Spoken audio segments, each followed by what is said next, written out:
കുറിപ്പീടാ ഇതെന്നാ പോക്ക മന്ത്രിക്കുഞ്ഞെങ്ങനാ മയത്തിലാണോ? എന്തൊരു സ്നേഹം, വീർപ്പ് മുട്ടിച്ചോളാം. നേരാണോ? അപ്പൊ പഴയതൊക്കെ മറന്നോ? ഒക്കെ മറന്നു. അല്ലെങ്കിൽ ഒന്നും മനസ്സിൽ വെച്ചോണ്ടിരിക്കുന്ന പ്രകൃതക്കാരനല്ല അവൻ, അല്ലേ ചന്ദ്രമതി? ചേട്ടത്തിന് ഓർത്താ ഭയങ്കര സന്തോഷം. മോനെ പ്രസന്ന എന്തായാലും പറഞ്ഞോ അളിയനോട്? പിന്നെ ഒക്കെ പറഞ്ഞിട്ടുണ്ട്. ഇനി ഇദ്ദേഹം അങ്ങോട്ട് ചെന്നേച്ചാ മതി. മതിയല്ലേ? Thank you.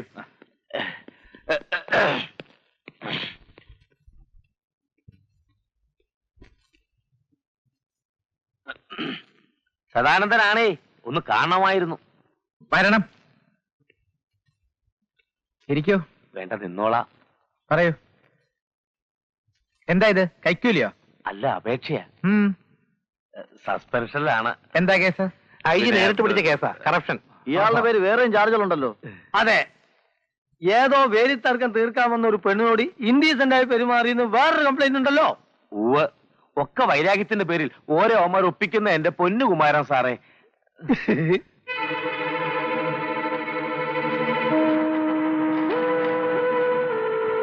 ഇത് ഔട്ട് ഓഫ് ദ വേ ആണ്. എൻക്വയറി ഓഫീസർ ആരാണെന്ന് വെച്ചാൽ അവരോട് ബോധിപ്പിക്കാനുള്ള കാര്യങ്ങളാ ഇതൊക്കെ. ഐ ജി തീരുമാനമെടുത്ത ഒരു കേസിൽ ഇങ്ങനെ ഒരു അപേക്ഷ ഞാൻ കൈപ്പറ്റുന്നത് ശരിയല്ല. സോറി. ഐ ജിക്ക് എന്നോട് വിരോധമാ സാറേ. ഞാനും അമ്മയുടെ കാലും ഒന്നും ഞാൻ തിരുമാൻ പോത്തില്ല. ഓഹോ, എനിക്ക് രാഷ്ട്രീയക്കാരുമായിട്ടാ സാറേ ബന്ധം. ഇതൊക്കെ മോളിരിക്കുന്ന കഴിവ് ഏമാർക്കൊന്നും പിടിക്കത്തില്ല. കണ്ണുകടിയാ സാറേ. സർവീസിൽ കയറിട്ടത് 12ാമത്തെ സസ്പെൻഷനാ. ഇങ്ങനെ പോയാൽ അവന്മാർ എന്നെ കൊണ്ട് പെൻഷൻ മേടിപ്പിക്കത്തില്ല. എന്റെ ദൈവമേ, ആരാകുന്നോ എന്താവുമെന്ന് അറിയാതെ ഇദ്ദേഹത്തിനോട് ഒരുപാട് പോക്കൃത്തരം ഞാൻ കാണിച്ചിട്ടുണ്ട്. ഓർക്കണം. സാർ എന്നെ ഒന്ന് സഹായിക്കണം. സഹായിക്കുന്നവർക്ക് വേണ്ടി സദാനന്ദൻ എന്തും ചെയ്യും. ഇപ്പൊ തന്നെ ഇദ്ദേഹം എന്നെ വിളിച്ചു, എടാ സദാനന്ദ പോയി കൊന്നേച്ചു വാടാ എന്ന് പറഞ്ഞാൽ ഞാൻ ചെയ്യും.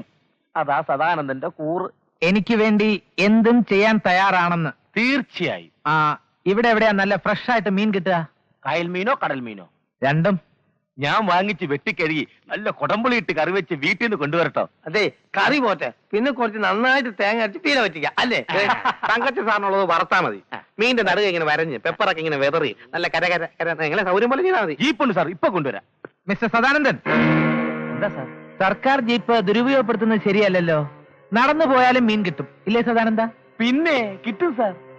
എടോ, 12 കൊല്ലം കുഴലിലിട്ടാലും നിവരാത്ത പട്ടിയുടെ വാലില്ലേ, അതുപോലെയാ തന്റെ മനസ്സ്, അതുപോലെയാ തന്റെ നട്ടല്. മീൻ വാങ്ങിക്കൊണ്ടിരാത്രേ. എടോ, സർക്കാരിന് തനിക്ക് തൊപ്പിയും കുപ്പായും ഒക്കെ തന്നിരിക്കുന്നത് മത്തി വാങ്ങിക്കാനും നേതാക്കന്മാർക്കൊക്കെ മറ്റേ പണി ചെയ്തു കൊടുക്കാനൊന്നല്ല. എനിക്ക് പോണം.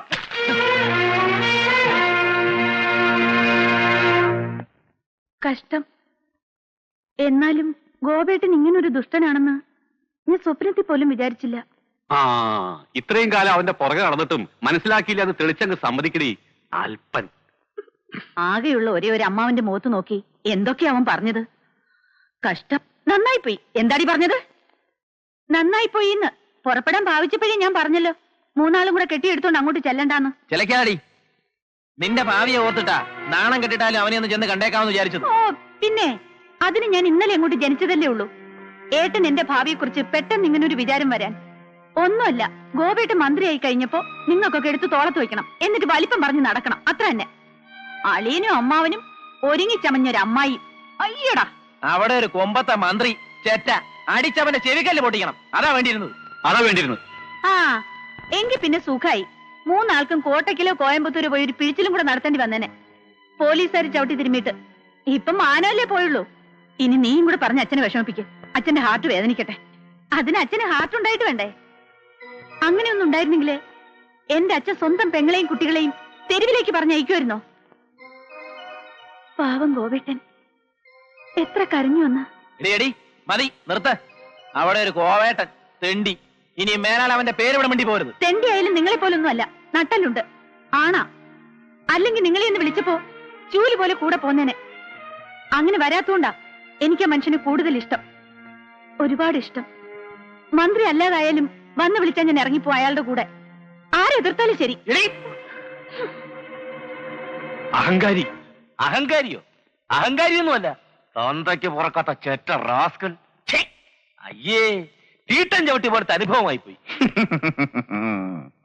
ഞങ്ങളെ ആരെയെങ്കിലും കൊണ്ട് വിളിച്ചു ഉറപ്പിച്ചിട്ട് പോരായിരുന്ന സാധനം താൻ അവനെ ചെന്ന് കാണാൻ. അയ്യടാ, എന്നാ ഇതിനേക്കാൾ വലിയ അടി കിട്ടിയേനെ. എന്റെ കാര്യം പോട്ടെ, ഞാനൊരു കൂറ പോലീസുകാരൻ. ഇതൊക്കെ കണ്ടും കേട്ടും എനിക്ക് തൊലിക്ക് നല്ല കട്ടിയ. പക്ഷെ നിങ്ങളുണ്ടല്ലോ, നിങ്ങള് അവന് പുച്ഛവ. ശരിയാ, ഇപ്പൊ ഇരിക്കുന്നവനെ മാറ്റി പുതിയൊരു SP വെക്കണമെന്ന് 100 പ്രാവശ്യം ഞാൻ അവനോട് പറഞ്ഞതാ. അടങ്ങിടോ സദാനന്ദ, അവന്റെ ചരടുകളൊക്കെ ഇപ്പോഴും എന്റെ കയ്യിൽ തന്നെ. ഞാനതൊന്ന് വലിച്ചു മുറുക്കിയാൽ അവന് ശ്വാസം മുട്ടും, അവന്റെ കണ്ണ് തുറിക്കും. അതവൻ അറിയാം. നമ്പ്യാരുടെ തലയ്ക്ക് മീതെ ചുവട് വെക്കാൻ അവന് തന്റെ ഇടം ഉണ്ടാവില്ല. താൻ നോക്കിക്കോ. എനിക്കറിയാം മേലെ എന്റെ പൊന്നു സാറുമാരെ. ഏതായാലും അവൻ ഏതാണ്ടൊക്കെ മനസ്സിൽ കണ്ടോണ്ട ഈ കളിയൊക്കെ കളിക്കുന്നത്. അത് ഉറപ്പാണ്, ഉറപ്പ്. അതെ, നിയമം നടത്തുമ്പോ ആരുടെയും തലപ്പൊക്കം അതിനൊരു തടസ്സമാവാൻ പാടില്ല. ആരുടെ തലയ്ക്ക് മീതെയും ചൂടുവയ്ക്കാൻ നിയമത്തിന് കഴിയണം. കമ്മിങ് ടു ദ പോയിന്റ്, കഴിഞ്ഞ 2 വർഷത്തിനിടയിൽ ഈ സംസ്ഥാനത്ത് ഒരുപാട് വർഗീയ ലഹളകൾ നടന്നു. ഇന്റലിജൻസിൽ നിന്ന് വേണ്ടത്ര മുന്നറിയിപ്പ് ഉണ്ടായിട്ടും തീ ആളി പടരുന്നത് തടയാൻ ഗവൺമെന്റിന് കഴിഞ്ഞില്ല. ലേറ്റസ്റ്റ് ഇന്റലിജൻസ് റിപ്പോർട്ടാണ് അമ്പലങ്ങളുടെയും പള്ളികളുടെയും മറവിൽ സംസ്ഥാനത്തെമ്പാടും ആയുധങ്ങൾ കുന്നുകൂടുന്നതിനെ കുറിച്ച്. അതാണ് സർ പ്രശ്നം. എല്ലാം മതവിശ്വാസത്തിന്റെ പേരിലായതുകൊണ്ട്. അമ്പലത്തിന്റെയും പള്ളിയുടെയും മറവിൽ ആയുധങ്ങൾ കൂട്ടുന്നത് മതവിശ്വാസികളല്ല, വർഗീയതയുടെ പേരിൽ പൊട്ടിക്കിളിർത്ത കുറെ പുതിയ നേതാക്കന്മാരാണ് എല്ലാത്തിന്റെയും മുന്നിൽ. പിന്നിൽ അവരെ വെച്ച് സർക്കാരിനോട് യുദ്ധം ചെയ്യുന്ന ചില തടകൊഴിഞ്ഞ രാഷ്ട്രീയക്കാരും. ഈ ജില്ലയിൽ ഇത്തരം ഒരുപാട് പോക്കറ്റ്സ് ഉണ്ട്. അറിയാം. അതുകൊണ്ട് തന്നെയാണ് ക്ലീനിങ് ഓപ്പറേഷൻ ഇവിടുന്ന് തന്നെ തുടങ്ങാമെന്ന് ഗവൺമെന്റ് തീരുമാനിച്ചത്. അവർക്ക് മൂവ് ചെയ്യാൻ കഴിയുന്നതിന് മുമ്പ് ശക്തമായ റെയ്ഡുകൾ ഉണ്ടാവണം. No compromise at any level. But sir, the decision is very sensitive. ചെറുവിരൽ കൊണ്ടൊന്ന് പോറിയാൽ മതി.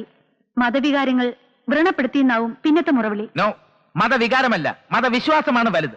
ഈ ചെറുവിരലൊന്ന് തൊട്ടാൽ ഉടനെ മുറിയുന്നത് മതവികാരം അത്ര നേർത്തതായതുകൊണ്ടാണ്. ഒന്ന് മുറിഞ്ഞാലും പെട്ടെന്ന് കരിഞ്ഞോളും. പക്ഷേ മതവിശ്വാസം ഉറച്ചതാണ്. അത് മുറിപ്പെടാൻ അനുവദിച്ചുകൂടാ. That is our stand. Consequences face ചെയ്യാൻ ഗവൺമെന്റ് തയ്യാറാണ്. ലഹള ഉണ്ടായി കഴിഞ്ഞിട്ട് അടിച്ചമർത്തിയെന്ന് അവകാശപ്പെടാൻ വലിയ മിടുക്കൊന്നും വേണ്ട. പട്ടാളം ഇറങ്ങിയ ഒരു ഫ്ലാഗ് മാർച്ച്, പിന്നെ സർവ്വമത സമ്മേളനം, ഭീതിയുടെ നിഴലിൽ ഒരു ശാന്തിയാത്ര, ഇതൊന്നും കൊണ്ട് നഷ്ടപ്പെട്ടതൊക്കെ ആർക്കും തിരിച്ചു കൊടുക്കാൻ കഴിയില്ല. അതിന് ലഹള ഉണ്ടാവുന്നതിന് മുമ്പ് അത് തടയാൻ കഴിയണം. പൊളിറ്റിക്കലായിട്ട് പലതരത്തിലും ഇടപെടലുണ്ടാവും. Just don't care. രാഷ്ട്രീയമല്ല, ജനമാണ് വലുത്. And people want action. Go ahead.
നിങ്ങൾ 2 കൂട്ടരെയും ഒരുമിച്ചിങ്ങനെ ഒരു മേശയ്ക്ക് ചുറ്റും കൊണ്ടുവരാൻ കഴിഞ്ഞത് തന്നെ കാര്യങ്ങൾ നേരെയാവുന്നതിന്റെ ഒരു തുടക്കമാണ് എന്ന് കരുതിക്കോട്ടെ.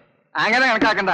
നേരെയാവുന്നുണ്ടോ ഇല്ലയോന്ന് ഇത് കഴിയട്ടെ, എന്നിട്ട് തീരുമാനിക്കാം. നിങ്ങൾ 2 കൂട്ടരും വിചാരിച്ചാൽ നേരെയാവാത്ത ഒരു പ്രശ്നവും നമ്മുടെ മുന്നിലില്ല. നിങ്ങൾ സഹായിച്ചാൽ.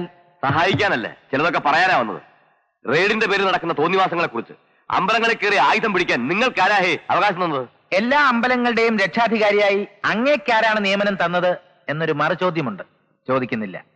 ചിലയിടത്തെങ്കിലും ആയുധങ്ങളുണ്ട് എന്ന് സ്വാമിജി സമ്മതിച്ചല്ലോ, അത് മതി. സ്വാമിജിയുടെ ഇന്നലത്തെ തീപ്പൊരി പ്രസംഗത്തിന്റെ കാസറ്റ് പോലീസുകാർ എന്നെ കൊണ്ടുവന്ന് കേൾപ്പിച്ചു. ഇന്നത്തെ പത്രപ്രസ്താവനയും വായിച്ചു. മനഃപൂർവ്വം വിശ്വാസികളെ തെറ്റിദ്ധരിപ്പിക്കുകയാണ് അങ്ങയുടെ ലക്ഷ്യം. ആയിരക്കണക്കിന് ക്ഷേത്രങ്ങളുണ്ട് ഈ സംസ്ഥാനത്ത്. ക്ഷേത്രങ്ങളിലല്ല പോലീസ് കയറിയത്. ക്ഷേത്രങ്ങളുടെ മറവിൽ ചിലർ പടച്ചുണ്ടാക്കിയ സങ്കേതങ്ങളിലാണ്. അവിടെ നിന്നെല്ലാം ആയുധങ്ങൾ പിടിച്ചെടുക്കുകയും ചെയ്തു. ശരിയല്ലേ? അല്ല, അമ്പലത്തിന്റെ കാര്യം പിടിയുന്നേ നിങ്ങളെ പോലീസ് നമ്മൾ പള്ളി കയറിയത് ഇല്ല. ഒരു പള്ളിയിലും പോലീസ് കയറിയിട്ടില്ല. മതവൈരം വളർത്താൻ വേണ്ടി നിങ്ങൾ ഉണ്ടാക്കിയ സംഘടനയുടെ ചില താവളങ്ങൾ, അവിടെ റെയ്ഡ് നടന്നിട്ടുള്ളൂ. മറിച്ച് തെളിയിച്ചാൽ അന്ന് രാജിവെക്കാൻ ഞാൻ തയ്യാറാണ്. പിന്നൊരു കാര്യം, ആരാധനാലയങ്ങൾ അത് അമ്പലമായാലും പള്ളിയായാലും ആയുധ പൂജയ്ക്കുള്ള സ്ഥലങ്ങളല്ല. ഒരമ്പലത്തിലും കയറി ഒരു വിഗ്രഹവും ആരും പിടിച്ചെടുത്തിട്ടില്ല. വിശുദ്ധിയുടെ ഒരണു പോലും കളങ്കപ്പെടുത്തിയിട്ടുമില്ല. നിങ്ങൾ രണ്ടാളുടെയും ബന്ധങ്ങളെക്കുറിച്ച് പോലീസിന് കൃത്യമായ വിവരങ്ങൾ കിട്ടിയിട്ടുണ്ട്. നിങ്ങൾ രണ്ടു കൂട്ടരുടെയും പിന്നിൽ നിന്ന് കളിക്കുന്നത് ഒരാളാണ്.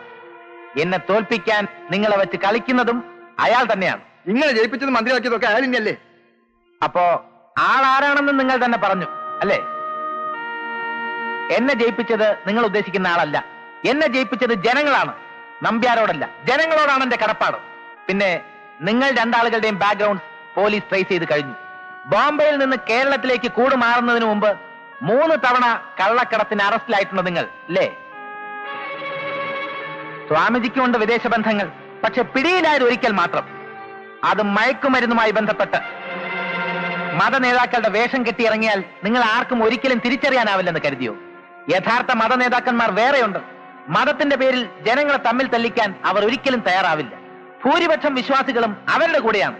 നിങ്ങളുടെയൊക്കെ കൂടെ കുറെ ആന്റി സോഷ്യൽസും ക്രിമിനൽസും മാത്രമേ ഉള്ളൂ. എനിക്കൊന്നേ പറയാനുള്ളൂ, അത് നിങ്ങൾക്കൊരിക്കലും മനസ്സിലാവുകയുമില്ല. എല്ലാ ആരാധനാലയങ്ങളും എല്ലാവർക്കും കയറാൻ തുറന്നു കൊടുക്കുന്ന ഒരു കാലം വരും. അമ്പലമെന്നോ പള്ളിയെന്നോ ഭേദമില്ലാതെ ഹിന്ദുവും മുസൽമാനും ക്രിസ്ത്യാനിയും അന്യോന്യം വാതിൽ തുറന്നു കൊടുക്കും. അമ്പലത്തിനും പള്ളിക്കും വേണ്ടി തമ്മിൽ തല്ലി മരിക്കാൻ ആള് കിട്ടാതെ വരും. അന്ന് ജനം നിങ്ങളെപ്പോലുള്ളവരെ തിരിച്ചറിയും. അന്ന് നിങ്ങൾക്കൊക്കെ ശിക്ഷ വിധിക്കുന്നതും ജനങ്ങൾ തന്നെ ആയിരിക്കും. കഴിഞ്ഞ പ്രസംഗം കഴിഞ്ഞു. ഇനി പ്രവൃത്തിയാണ്.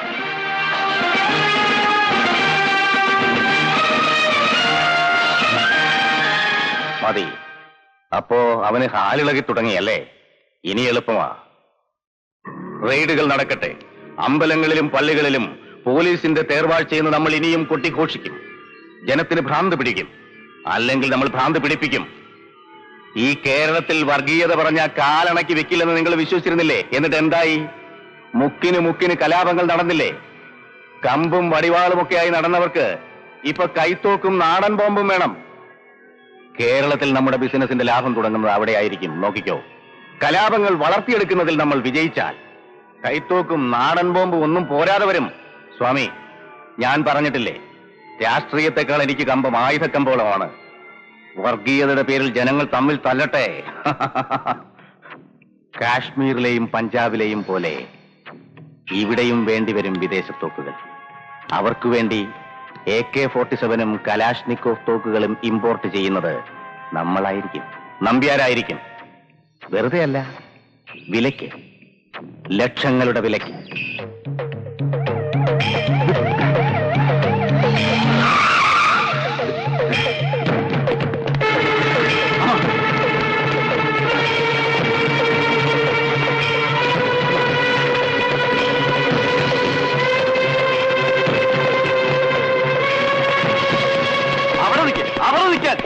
എന്താണ്ടാ ഇത്? അനക്കൊക്കെ കയറി കളിക്കാനുള്ള സ്ഥലം ഇത്.